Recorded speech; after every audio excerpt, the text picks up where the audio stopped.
नमस्कार दोस्तों। तो याद कीजिए उस समय को जब देश के अंदर भ्रष्टाचार का बोलबाला था। चारों तरफ भ्रष्टाचार, स्कैम। हर दिन अखबारों, न्यूज़पेपरों में सिर्फ एक ही बात देखने को मिलती थी, भ्रष्टाचार, स्कैम से भरी हुई सारी की सारी न्यूज़ और मीडिया चैनल के अंदर सिर्फ केवल एक ही चर्चा होती थी। यहाँ तक कि यानी कि उस समय यानी कि जो सरकारी नौकरियों की जो भर्ती की जाती थी उसके अंदर भ्रष्टाचार, और सरकार के द्वारा जो योजनाओं का लाभ प्राप्त करने के लिए भी भ्रष्टाचार किया जाता था।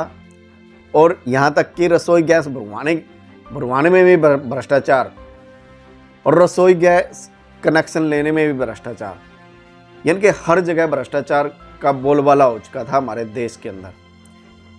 तो उस समय के दौर में हमारे देश के अंदर यानी कि भ्रष्टाचार रूपी अंधकार हमारे देश के अंदर इतना फैल चुका था कि जनता को जो नेताओं के ऊपर से विश्वास उठ चुका था, और मौजूदा सरकार के पास भी न तो इसका कोई हल था और न ही जांच एजेंसियों के पास इसका कोई हल था।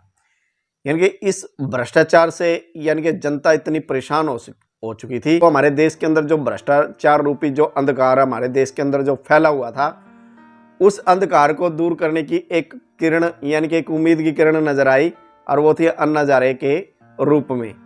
क्योंकि अन्ना हजारे एकदम से ही जब देश के अंदर इतना भ्रष्टाचार बढ़ चुका था और हर जगह भ्रष्टाचार और स्कैम की न्यूज देश के अंदर फैल चुकी थी, तब अन्ना हजारे ये चरम सीमा से परे चला गया ये करप्शन।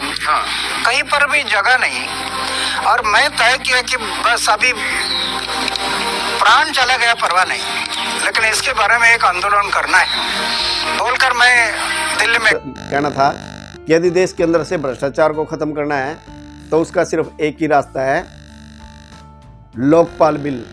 यानी कि देश के अंदर लोकपाल बिल लाया जाए, और इसी बिल को लाने के लिए उन्होंने यानी कि एक आगाज किया, और ये आगाज यानी कि देश के इतिहास में स्वर्ण अक्षरों में लिखा।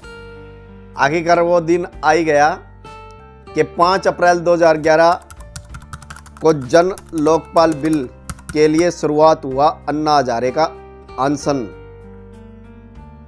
तो यानी कि 5 अप्रैल को अन्ना हजारे जो 70 वर्ष की आयु के थे, उन्होंने अनशन शुरू कर दिया भ्रष्टाचार के खिलाफ। देश में जो हमारे देश के अंदर जो भ्रष्टाचार फैला हुआ था, उस भ्रष्टाचार को लेकर के पूरे देश यानी कि उन्होंने आंदोलन शुरू कर दिया और अनशन शुरू कर दिया। और इस अनशन में उन्होंने मांग रखी जन लोकपाल बिल की, यानी कि लोकपाल बिल बनाने की उन्होंने मुख्य मांग रखी इस आंदोलन के जरिए। और ये आंदोलन देश के अंदर इतना बढ़ता चला गया कि पूरे देश के अंदर ये धीरे धीरे ये पूरे देश के अंदर फैल गया कि 5 अप्रैल 2-4 दिन के अंदर ही पूरे के पूरे देश में ये फैल गया, और पूरे देश की जनता सड़कों पर निकल आई और इस आंदोलन को समर्थन करने लगी और अन्ना हजारे के समर्थन में खड़े हो गए।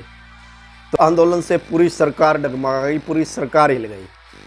तो उन्होंने जन लोकपाल बिल की मांग की, और सरकार को जब ये पूरा का पूरी मुहिम देश की जुड़ने लगी, पूरे देश के लोग इस आंदोलन के साथ जुड़ने लगे और सड़कों के ऊपर जब आंदोलन होने लगा, तो पूरी सरकार इसको लेकर के हिल गई। और 9 अप्रैल 2011 को केंद्र सरकार की ओर से बिल के लिए कमेटी बनाने के बाद अनशन खत्म हुआ। बच्ची से जूस पी करके उन्होंने अपना अनशन खत्म किया, लेकिन उस पर यानी कि केंद्र सरकार ने आश्वासन दिया और इसके ऊपर एक कमेटी गठित कर दी कि जन लोकपाल बिल देश के अंदर बनाया जाएगा। लेकिन उसके साथ ही उन्होंने एक चेतावनी दे दी। अनशन खत्म करने के बाद उन्होंने अपने संबोधन में कहा कि 15 अगस्त तक लोकपाल विधेयक पास नहीं किया जाता है तो अगले दिन से वो एक बार फिर आंदोलन शुरू कर देंगे। 15 अगस्त तक यानी कि सरकार ने लोकपाल बिल के ऊपर कुछ भी नहीं किया, और फिर 16 अगस्त को अन्ना हजारे ने फिर से अनशन और आंदोलन की घोषणा कर दी। जैसे ही उन्होंने घोषणा की और वो दिल्ली के लिए निकले, तो उनको गिरफ्तार कर लिया गया। और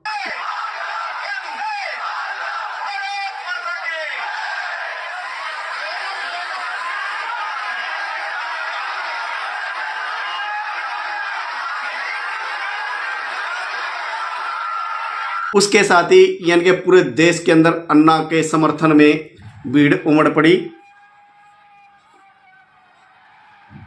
और इस बार देश में अन्ना के समर्थन में आंदोलन शुरू हो गया। अन्ना को गिरफ्तार कर लिया गया और देश के अंदर अन्ना के समर्थकों की होड़ लग गई। देश के हर राज्य, हर कोने में आंदोलन आरंभ हो गया।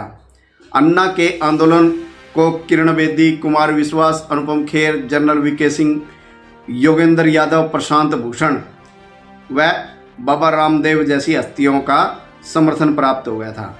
अन्ना हजारे की गिरफ्तारी के बाद ही पूरे देश में जम्मू से लेकर कर्नाटक, कोलकाता, जयपुर तक हजारों लोग सड़कों पर उतरे और विरोध प्रदर्शन करने लगे और जेल भरो आंदोलन की शुरुआत हो गई। केवल दिल्ली में ही 3000 से ज़्यादा लोगों को गिरफ्तार कर लिया गया। पुणे और नासिक में मैं अन्ना हजारे लिखी हुई टोपी पहन करके लोगों ने मोर्चा निकाला। जनता के अंदर रोष था। अलग अलग जत्थों में लोग सड़कों पर उतर आए।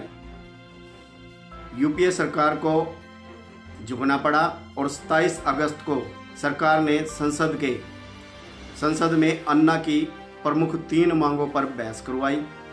रात 7 बजे संसद के दोनों सदनों में ध्वनि मत से इन शर्तों के पक्ष में विचार करने के लिए उसे स्थायी समिति के पास भेजने का प्रस्ताव पारित किया गया।